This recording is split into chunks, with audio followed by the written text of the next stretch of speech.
Olá, gente linda! Vamos tomar um café com o nosso Deus Pai hoje? Hoje nós estamos no dia 31 de outubro e o texto diz assim: vida relevante, né? Que possamos ter uma vida relevante em Deus. Aqui no livro de Filipenses, capítulo 4, aqui tá falando 2 versículos apenas. Mas vamos pegar a Bíblia, abra sua Bíblia comigo, que a gente vai ler um texto um pouquinho maior, tá bom? Ó, Filipenses, capítulo 4, dos versículos 10 ao 20. O apóstolo Paulo diz assim, né? Aqui tá, o texto diz assim, ó, a gratidão de Paulo para com os filipenses. Alegrei-me sobremaneira no Senhor, porque agora, uma vez mais, renovastes a meu favor o vosso cuidado, o qual também já tinhas antes, mas vos faltava oportunidade. Digo isto não por causa da pobreza, porque aprendi a viver contente em toda e qualquer situação. Tanto sei estar humilhado, como também ser honrado. E tudo, em todas as circunstâncias, já tenho experiência, tanto de fartura como de fome, assim de abundância como de escassez. Tudo posso naquele que me fortalece. Todavia fizestes bem, associando-vos na minha tribulação.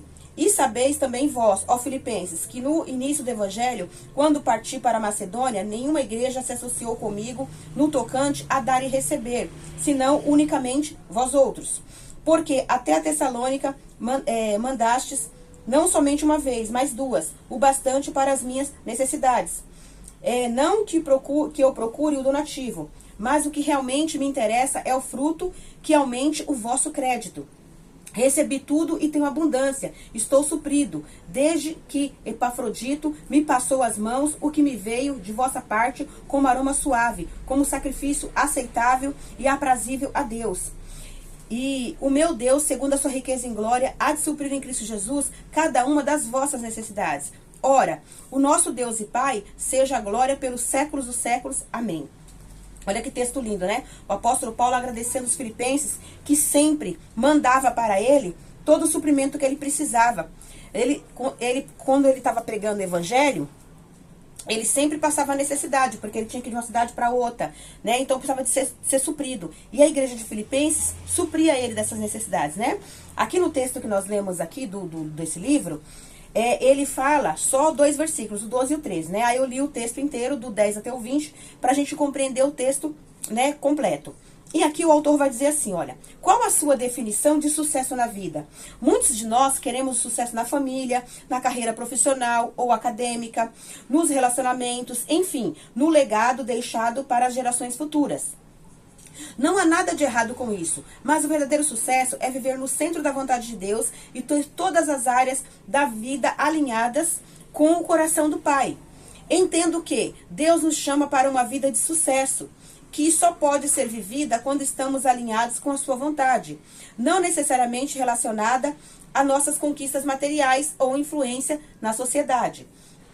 Quando Paulo escreveu o texto que lemos hoje, ele estava preso por pregar o evangelho. Você pode imaginar alguém preso, privado de convívio social, escrever tais palavras? Aprendo que o que movia esse homem era viver o propósito que Deus lhe destinou. Apesar de toda a tribulação e dificuldade, Paulo sabia que sua missão era anunciar o evangelho às nações. E isso alegrava o coração, né, o seu coração em todo o tempo, né? Fazer a vontade de Deus.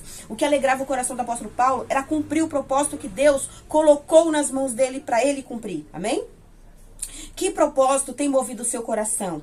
Descobri o meu quando conheci Jesus e passei a me relacionar intencionalmente com ele. Você foi criado para ter uma vida de sucesso, caminhando no centro da vontade de Deus.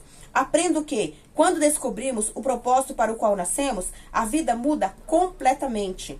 Nenhum tipo de circunstância contrária é maior que a nossa determinação em cumprir aquilo que o Pai nos confiou. Deus criou cada um de nós para uma vida relevante, mas isso só vem à tona quando olhamos para Ele. Então, olhe somente para Deus, porque Ele é autor e consumador da sua fé, da minha fé, da nossa fé. Uma frase do autor diz assim: estar com Deus no lugar secreto nos faz viver o propósito dele. Então, ter intimidade com Deus nos faz saber de Deus qual o propósito que Ele tem para a nossa vida. E assim, a gente vivendo o propósito de Deus, a gente tem uma vida abençoada em todas as áreas, amém? O devocional é o 305, a leitura bíblica é Gênesis 7. E a palavra-chave é propósito, que possamos ter uma vida relevante, uma vida que Deus nos fez para nós vivermos, né? Não vamos viver uma vida de qualquer jeito, não vamos viver uma vida do jeito que a gente quer, do jeito que a nossa carne quer, do jeito que a nossa mente quer, que nós mesmos queremos, né? Porque nós vamos viver uma vida empurrada com a barriga. Nós não vamos ter propósito na nossa vida. Vamos viver uma vida de qualquer jeito. E quando a gente se for desta terra, ninguém vai se lembrar da gente. Vai falar, quem foi fulano? Quem foi Bertano? Quem foi essa pessoa? Não fez nada. Não cumpriu nada, não ajudou ninguém. Não cumpriu o propósito de Deus. Quem é essa pessoa? As pessoas não lembram da gente. Então, quando a gente cumpre o propósito de Deus, as pessoas se lembram da gente. Nossos filhos, nossos pais, se eles ficaram aqui, né? Se a gente for antes, nossos pais vão se lembrar da gente. Por resto de suas vidas, nossos filhos vão se lembrar da gente, os nossos amigos vão se lembrar da gente, pessoas que nós ajudamos, cumprindo o propósito de Deus, vão se lembrar da gente, né? Então é isso. Então que nós possamos, né, cumprir todo o propósito de Deus, que possamos estar contentes em toda e qualquer situação, porque assim, eu sei que não é fácil ficar contente passando necessidade, não é fácil, mas a gente pode glorificar a Deus, agradecer a Deus, porque estamos vivos, e Deus vai enviar de alguma forma provisão, para o alimento, para a moradia, para o trabalho, para qualquer coisa que nós precisarmos, né? Então, se nós estamos ligados com Deus, orando, dependendo dEle, andando nos seus caminhos e falando, Deus, eu quero cumprir aquilo que o Senhor tem para a minha vida, para eu fazer algo para agradar o seu coração, Deus, Ele vai enviar provisão para nós, como Ele fez aqui com o apóstolo Paulo. Ele não deixava o apóstolo Paulo passar necessidade a ponto de chegar até perder sua vida, né? Deus, ele supriu ele de toda a necessidade. É lógico, né, que no final da vida dele, ele acabou sendo, né, tirado da sua vida. Porque Deus, ele tem um propósito para todas as coisas. A gente não entende qual o propósito que Deus tem. Mas cada um de nós, a única certeza que nós temos é que nós nascemos e que nós iremos um dia embora dessa terra, certo? Agora, de que forma que nós vamos embora, nós não sabemos. Só quem sabe é Deus. Algumas vezes ele nos leva e algumas vezes ele permite que nós sejamos levados, certo? Então, isso a gente só vai saber quando nós nos encontrarmos com Ele, quando nós formos daqui. Que essa resposta aqui, nesse lugar onde nós moramos, nós não vamos ter essa resposta, certo? Eu sei que não é fácil, mas nós não temos essa resposta aqui, amém? Então vamos viver, andando nos caminhos do Senhor, fazendo a vontade dEle, porque no grande dia nós vamos nos encontrar com Ele, e todas as perguntas que nós temos, Ele vai nos responder, amém?